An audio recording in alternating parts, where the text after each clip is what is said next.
कक्षा 12 के लिए पीयूष प्रवाह से पाठ 3 गोरा की भाग 2 का अध्ययन करेंगी। 1 वर्ष के उपरांत गोरा एक पुष्ट सुंदर वत्स की माता बनी। वत्स अपने लाल रंग के कारण गेरू का पुतले जैसा जान पड़ता था। उसके माथे पर पान के आकार का श्वेत तिलक और चारों पैरों में खुरों के ऊपर सफ़ेद वाले ऐसे लगते थे मानो गेरू की बनी वत्स मूर्ति को चांदी के आभूषणों से अलंकृत कर दिया गया हो। बछड़े का नाम रखा गया लालमणि, परंतु उसे सब लालू के संबोधन से पुकारने लगे। माता पुत्र दोनों निकट रहने पर हिमराशि और जलते अंगारों का स्मरण कराते थे। अब हमारे घर में मानो दुग्ध महोत्सव आरंभ हुआ।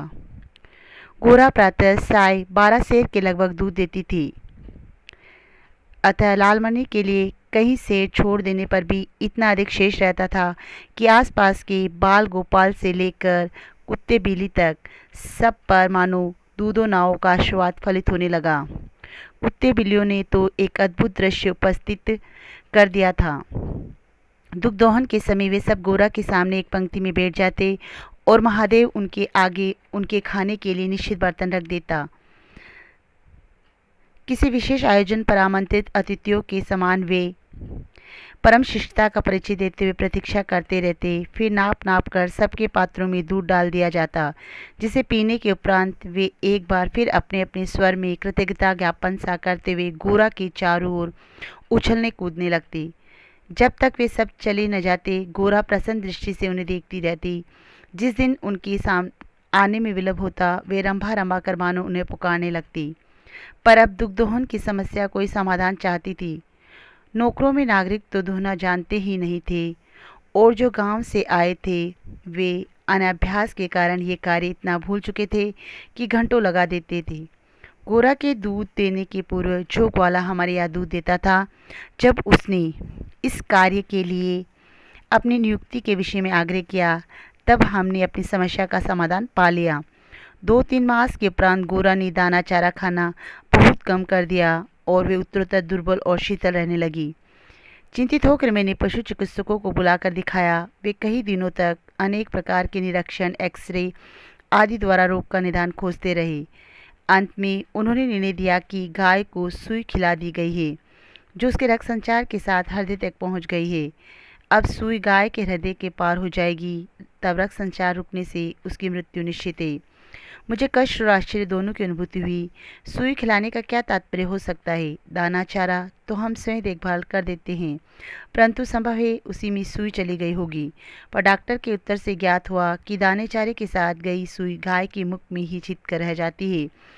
गुड़ की बड़ी ढली के भीतर रखी सुई ही गले के नीचे उतर जाती है, अंततः रक्त संचार में मिलकर हृदय में पहुंच सकती है। अंत में एक ऐसा निर्मम सत्य उद्घाटित हुआ जिसकी कल्पना भी मेरे लिए संभव नहीं थी। प्राय कुछ ग्वाले ऐसे घरों में जहां उनसे अधिक दूध लिया जाता है, गाय का आना सह नहीं पाते हैं। अवसर मिलते ही वे गुड़ में लपेटकर सुई उसे खिलाकर उसकी असमय मृत्यु निश्चित कर देते हैं। गाय के मर जाने पर उन घरों में वे पुनः दूध देने लगते हैं।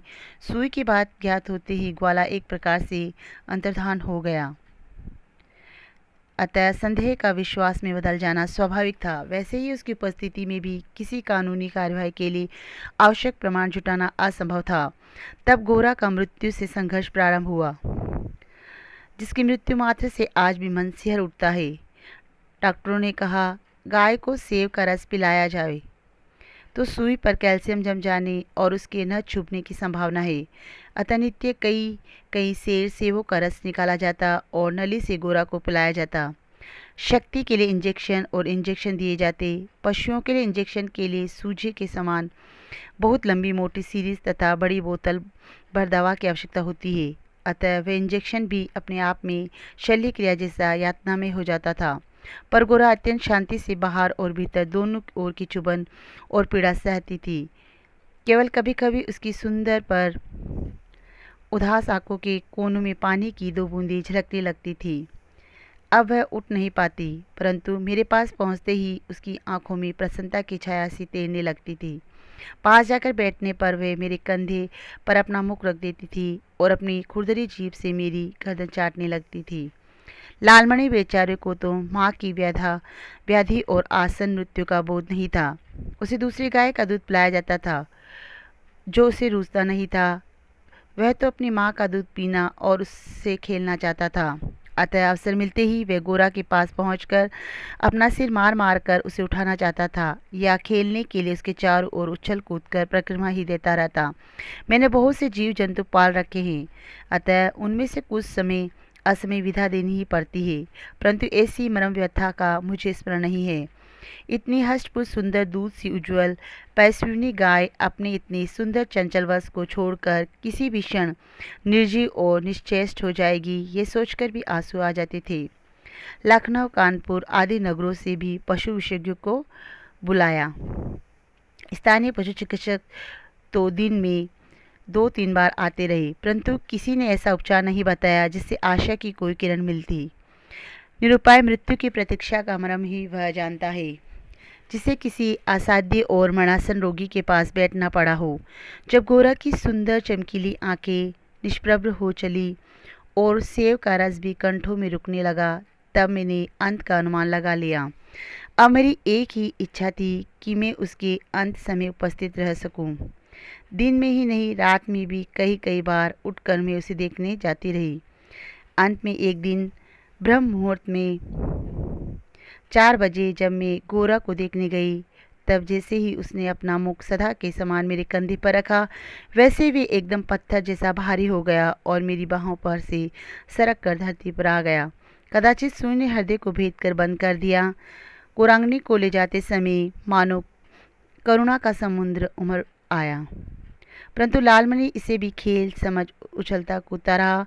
यदि दीर्घ निश्वास का शब्दों में अनुवाद हो सके तो उसकी प्रतिध्वनि कहेगी, आहा मेरा गोपालक देश।